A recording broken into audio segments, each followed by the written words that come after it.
Well, we're in week 5 of class, so so far we've been chewing through some of the leadership theories out there and ways in which they connect to sports or might be applied to sports settings. So that's what we've done for the next couple of weeks.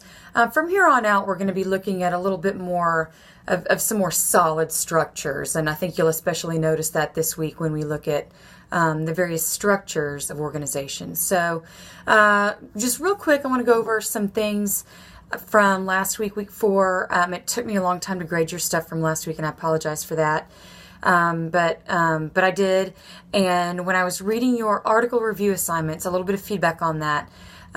If you're in my research methods class right now, which most of you are, some of you aren't, most of you are, this exercise is similar to some other things that we're doing in there. You know, basically picking apart the parts of a research article. So, it's important to be able to find the research question, identify it, put it in your own words, and then figure out what they found, articulate the findings, and then apply it to a real-life sports situation in which it might be useful.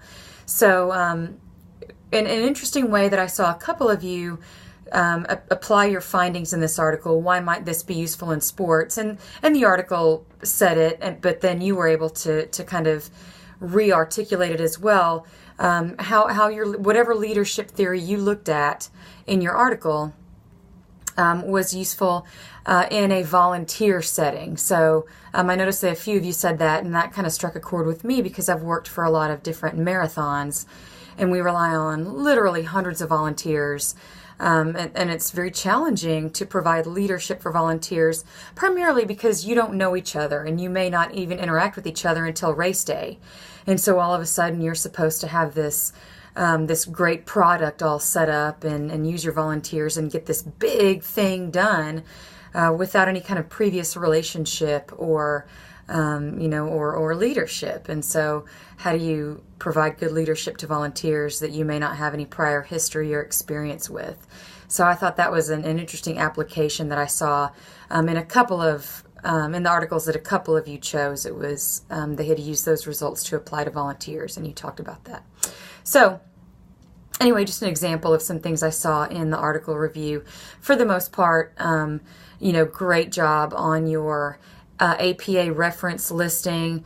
That's an important thing that the more we practice it, the more automatic it gets, the easier your life is when you get down the road in this program, because you're just going to have to do it over and over and over again. So really great job picking apart that article, find the question, find the findings, and be able to talk about it in a practical way.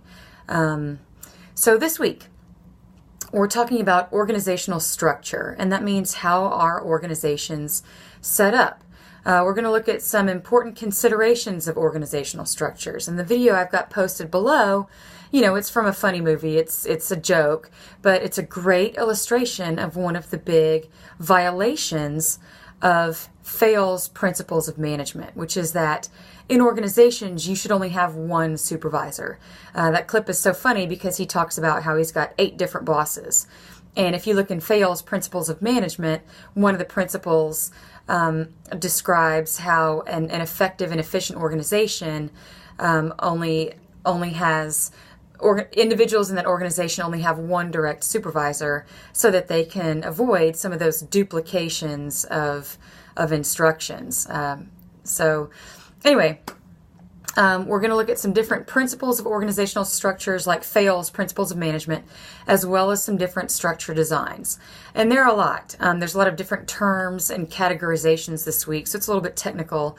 But you should be able to recognize some of these structures, especially if you've had a few different jobs. We also have a quiz this week. It's over the first 5 weeks of class, so you're going to need everything going back to the beginning. You're going to need all of the articles and readings that we've done in class, including the textbook readings. So it's a little bit of everything. There are some fixed choice answers, like some multiple choice and some matching, but also mostly it's short answer, where you might apply a specific sports situation to some of the different terms we've been using. For example, what's the difference between the justice perspective and the care perspective of ethics? And maybe take a certain action in sports and tell how it might be reflective of both of these perspectives. So that's kind of just an example of what to expect from some of the short answer questions. And it's live now. You can go in and look at it. So anyway, that's what we've got going on this week. If you're having trouble, not sure, please ask me. But for the most part, most of you just seem to be flying along with the concepts of having to look at some of the theories, apply them in a sports setting, make that strong connection. That's really what I'm looking for in a lot of the assignments that we're doing. So very, very theory-based. We're continuing that. But this week, like I said, it's getting a little bit more of a practical setting. You should see some of the different organizational structures that we're looking at in this week's material. So have a great week and hope you're doing well. I'll talk to you soon.